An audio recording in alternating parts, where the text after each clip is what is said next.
Hi and welcome to Whisky Shared. You're watching my review of Compass Box Great King Street Artist Blend.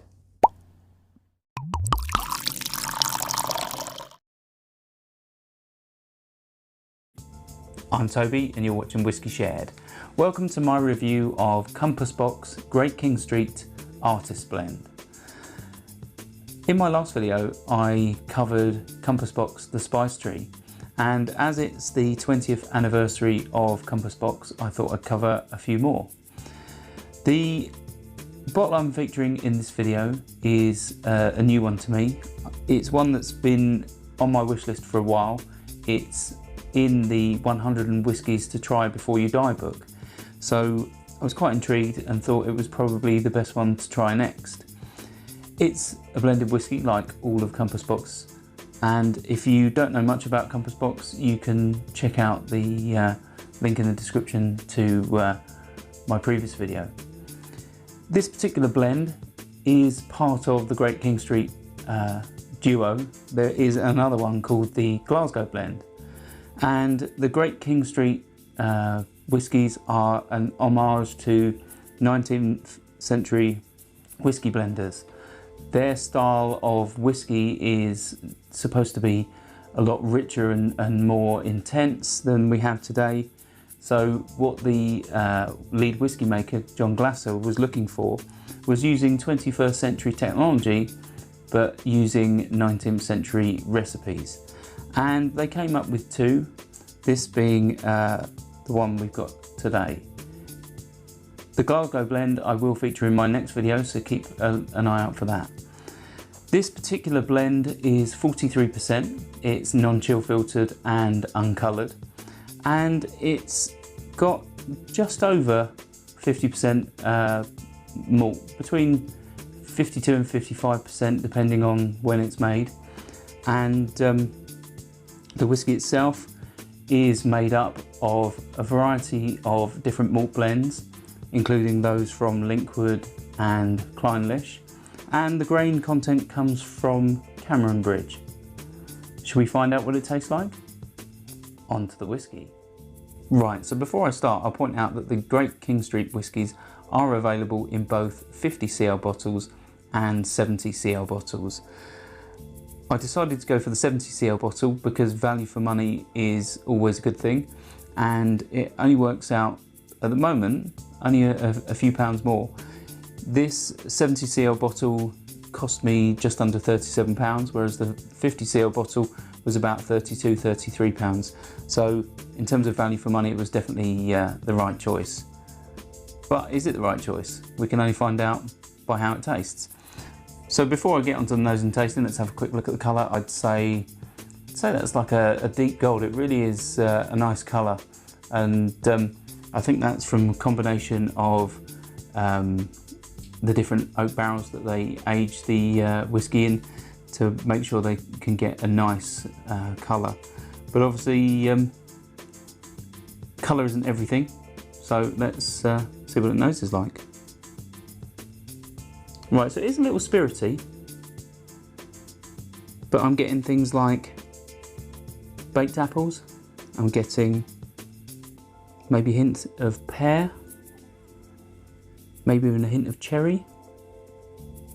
Lots of fruit going on, which is nice.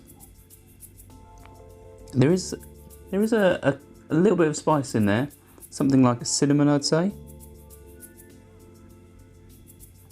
And there's also like marzipan, like almonds, that's quite nice. There's some vanilla in there. And also, what I also pick up with this is those sort of like Danish butter cookies. Yeah, it's really nice. Let's move on to the palate.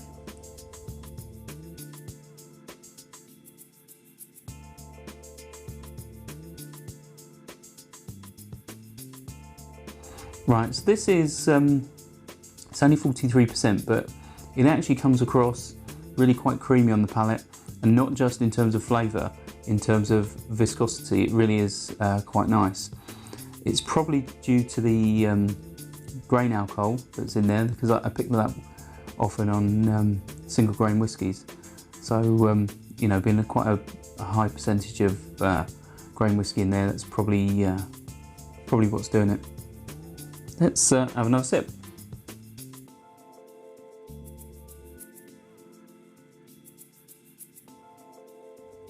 Right, so in terms of flavours, immediately it's quite fresh on the palate, and then it follows with a little bit of yeastiness, almost like, is it a hint of peat? That sort of yeast sort of turns into a smoke, and that smoke almost reminds me of a peat.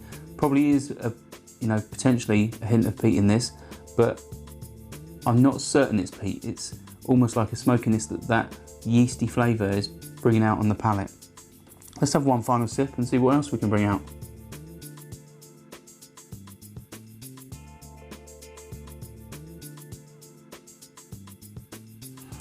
It's becoming fruity. I'm getting those apples. There's an oakiness to it that's almost giving a slight sort of it's almost like a combination of dryness and depth at the same time. There's definitely a woodiness in there, but it's weird because I'm getting two sort of woodinesses at once. I'm getting like that sort of char, but I'm also getting dry wood, which is interesting. There's also a waxiness, and I don't know if that's subliminal, but the Clynelish whiskey is known for its waxiness, and I'm picking up that on this whiskey. But all in all, it's very fresh, it's very sweet but not too sweet, and a little bit fruity, which is really quite nice. In terms of finish, there's a spiciness, a little bit of pepper, there's that sweetness like vanilla and icing sugar, and there is a little bit of dry wood, but the finish is probably short to medium, but it's really quite nice. In terms of this blend, I really like it.